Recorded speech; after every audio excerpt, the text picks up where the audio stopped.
Assalamualaikum warahmatullahi wabarakatuh. Ketemu lagi kita di mata kuliah Teknologi Informasi dan Kewirausahaan, ya. Di mana pada kali ini kita akan bahas mengenai bagaimana seorang wirausaha harus berpikir kreatif dan inovatif.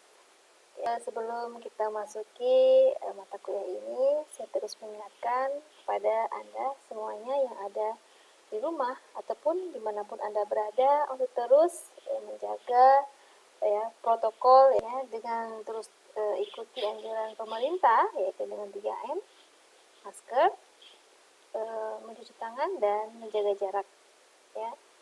Semoga kita terus menggalakkan yang dianjurkan oleh pemerintah agar COVID ini segera lari ya dari Indonesia, dan agar kita bisa beraktivitas kembali seperti biasanya dan melaksanakan proses belajar mengajar secara luring, tidak daring lagi, karena masalah-masalah yang sering kita hadapi ya selama daring ini sangat banyak sekali, ya termasuk saya juga. Dan semoga juga para wirausaha dapat mengembangkan ide-idenya, mengembangkan kreativitas yang mereka miliki.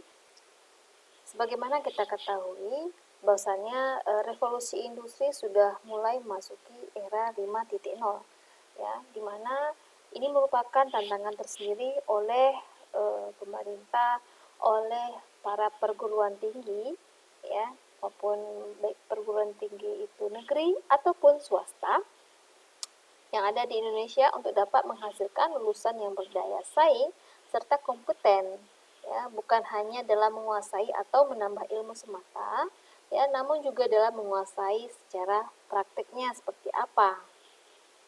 Bagaimana seorang di perguruan tinggi itu harus menciptakan mahasiswa yang mandiri, bukan hanya untuk karena prestasi saja, tapi mereka bisa terdidik ya, dengan bagaimana mereka bisa menciptakan lapangan kerja. Kan di sini dibutuhkan ya kerja keras para pendidik dan para stakeholder, orang-orang yang berkepentingan di dalamnya, ya, untuk dapat memberikan partisipasi merangsang kemandirian mahasiswa, sehingga mereka ke depannya ya dapat langsung berpartisipasi dalam masyarakat. Saya berharap semoga ketika Anda lulus di perguruan tinggi, ya, Anda memiliki motivasi yang kuat ya untuk bekerja, tidak hanya di sebagai pegawai saja, tapi ada motivasi untuk menjadi seorang wirausaha muda ataupun seorang wirausaha yang membuka lapangan kerja untuk orang-orang yang membutuhkan, ya. Ya, semoga dan terus dapat memberikan ide-ide inspirasi, ya, ide-ide inspirasi untuk generasi milenial. Berbicara mengenai buka usaha, ya, dari sekarang adik-adik semua yang ada dimanapun Anda berada harus memikirkan usaha apa dari sekarang. Ya, Anda harus membuat suatu perencanaan bisnis, untuk apakah itu untuk 3 tahun ataupun untuk 5 tahun yang akan datang, di mana perencanaan bisnis itu harus direncanakan dari sekarang sehingga target-target Anda dapat terlaksana. Anda tidak perlu takut ya, bisnis apa yang akan Anda jalankan. Yang penting Anda ada memiliki motivasi, ya, keinginan untuk berwirausaha, membuka usaha baru tersebut, ya. Jangan berpikir bahwasanya Anda akan rugi, gagal ataupun sebagainya. Hilangkan prasangka-prasangka buruk itu sehingga Anda mampu berjalan ke depan, ya. Ingat bahwasanya seorang entrepreneur yang sukses adalah mereka yang tidak takut gagal, ya, terus menjalankan usahanya meski banyak kendala-kendala yang dihadapi, dan itu merupakan hal yang wajar karena tidak ada bisnis yang langsung melejit, ya, tidak ada langsung bisnis yang ketika dia sudah pada di puncak, ya, dia mengalami tahap fase-fase di mana fase itu memang harus dilewatinya, ya. banyak kegagalan itu merupakan hal yang biasa bagi seorang entrepreneurship, ya. Dengan kegagalan tersebut dia bisa melihat apa bisnis apa yang bagaimana cara dia menyelesaikan masalah tersebut. Nah, berbicara mengenai kreatif, ya, seorang wirausaha itu harus mempunyai eh, pikiran, ya, pikiran yang kreatif dan inovatif untuk memecahkan masalah-masalah yang terjadi, ya, sehingga ia menciptakan peluang-peluang yang baik untuk masalah yang dihadapinya. Di mana kreativitas itu adalah inisiatif, ya, terhadap penciptaan suatu produk atau proses yang bermanfaat benar, tepat, dan bernilai. Sedangkan inovasi, ya, menurut Kotler, ya, dalam bukunya Si Suryana menyebutkan bahwasannya, ya, inovasi itu dia mengkreasikan, membuat penemuan-penemuan baru dengan cara atau proses baru di mana cara ini belum pernah dilakukan sebelumnya. Jadi ada inovasi di dalamnya, ada pembaharuan sehingga itu menjadi yang baru dan lebih inovatif. Berpikir kreatif yaitu melibatkan berbagai proses, ya, di mana pengolahan informasi, ya, di otak manusia, ya, di mana di sini ada otak kiri dan otak kanan. Ya. Di mana otak kiri dan otak kanan itu berbeda-beda fungsinya. Ya, otak kiri dipadu oleh pemikir linear dan vertikal dari satu kesimpulan logis dan kesimpulan logis lainnya. Dan otak kanan itu tergantung kepada pemikiran lateral, ya, itu mempertimbangkan suatu masalah dari segala sisi. Otak kiri dia tentang bahasa, logika, ya, simbol, sedangkan otak kanan dia tentang emosi, naluri, fungsi spesialis, ya. Otak kiri yang memproses informasi dengan cara selangkah demi selangkah, dan otak kanan memproses secara bersamaan dan sangat bergantung pada gambar. Nah, bagi wirausaha yang sukses, yang berhasil, itu dia menggunakan kedua otaknya, yaitu otak kiri dan otak kanan. Mereka menggunakan fungsi keduanya agar bisa saling bagaimana mereka merasakan, ya, situasi, dan bagaimana mereka membuat suatu permasalahan dengan logika, dengan cara yang mereka lihat, ya, tidak karena berdasarkan perasaan, tapi mereka menggunakan keduanya, ya. Pemikiran otak kanan menggambarkan kekuatan penalaran yang berbeda, kemampuan menciptakan berbagai ide, originalitas, dan berbeda. Pemikiran otak kiri mengandalkan kemampuan mengevaluasi berbagai ide dan memilih solusi yang terbaik untuk masalah. Oke, ini ada beberapa contoh yang mengenai inovasi di dunia industri. Di mana contoh-contoh inovasi di dunia industri ini seperti sepeda, ya. Sepeda pada zaman dulu pada tahun 1817 itu model jenis sepedanya ia melengkung ke depan, ya. Ya. Ini pada tahun 1865 ini sepedanya dia lebih besar, ya, di depan dan modelnya seperti ini.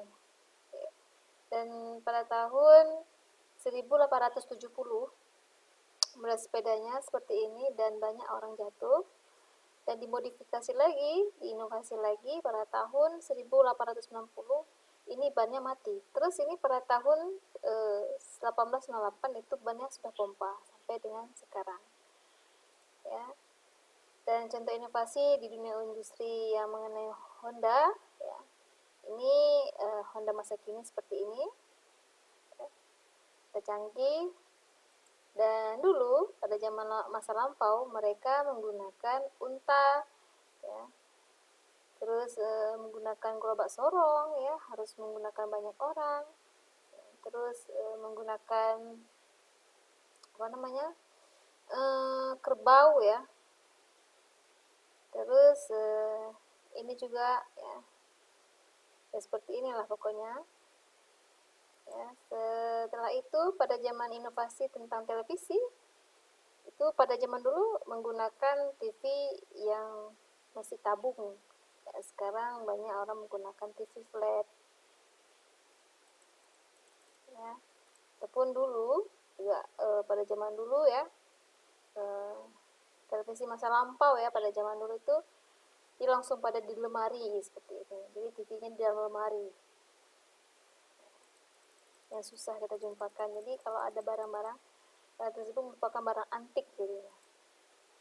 Ya. Nah, dulu orang membuat laporan, ya, itu membuat menyurat itu menggunakan mesin tik, ya, dan sekarang menggunakan laptop ataupun komputer yang lebih mudah dan cepat.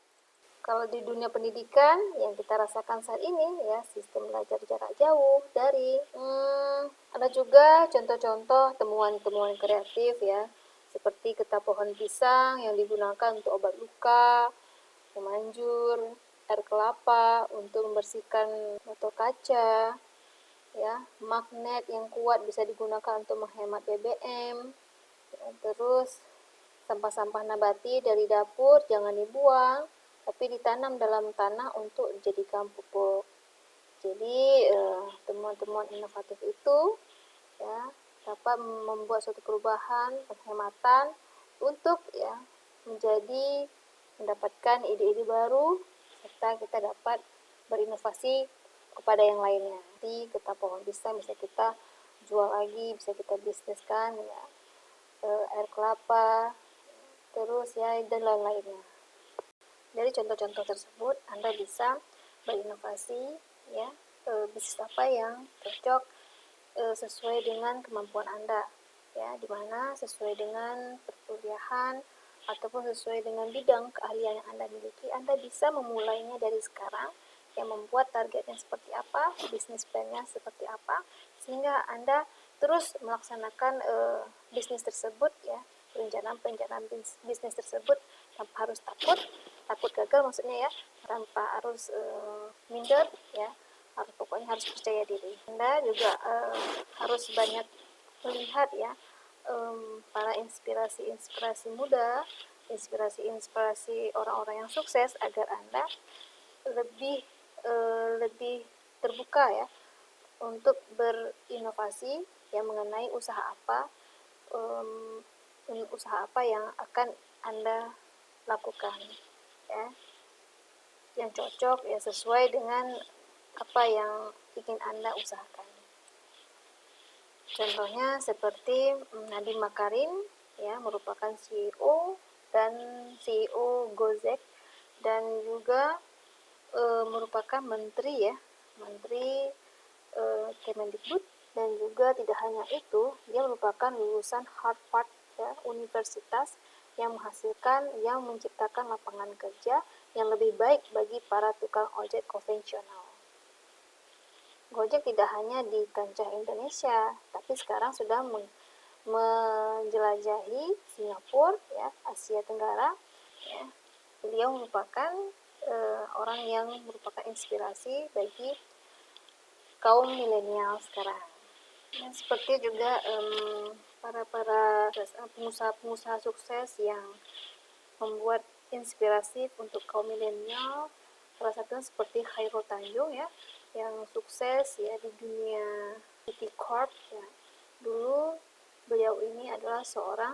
Khairul Tanjung merupakan orang yang bekerja sebagai jasa di fotokopi, tapi sekarang Khairul Tanjung merupakan pengusaha serta guru besar di salah satu universitas yang ada di Surabaya, yaitu Erlangga.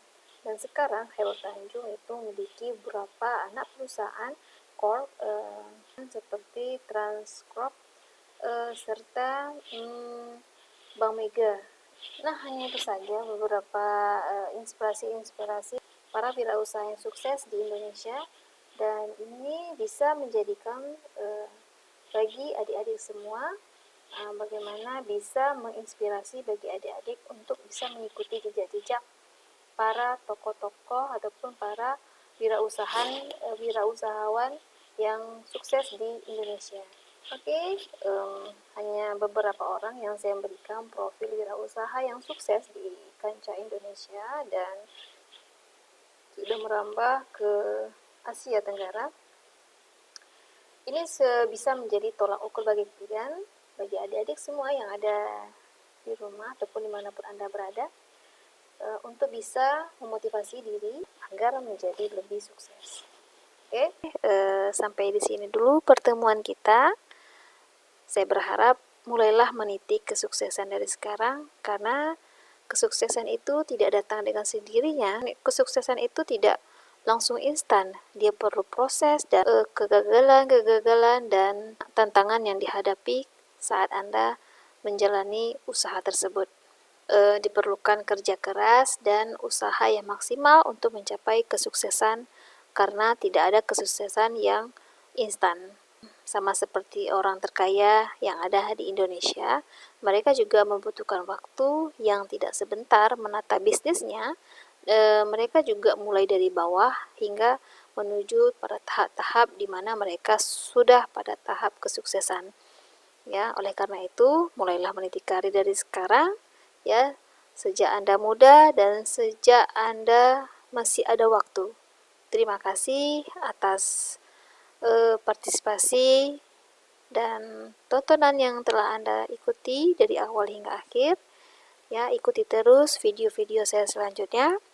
Lebih kurang saya mohon maaf. Assalamualaikum warahmatullahi wabarakatuh.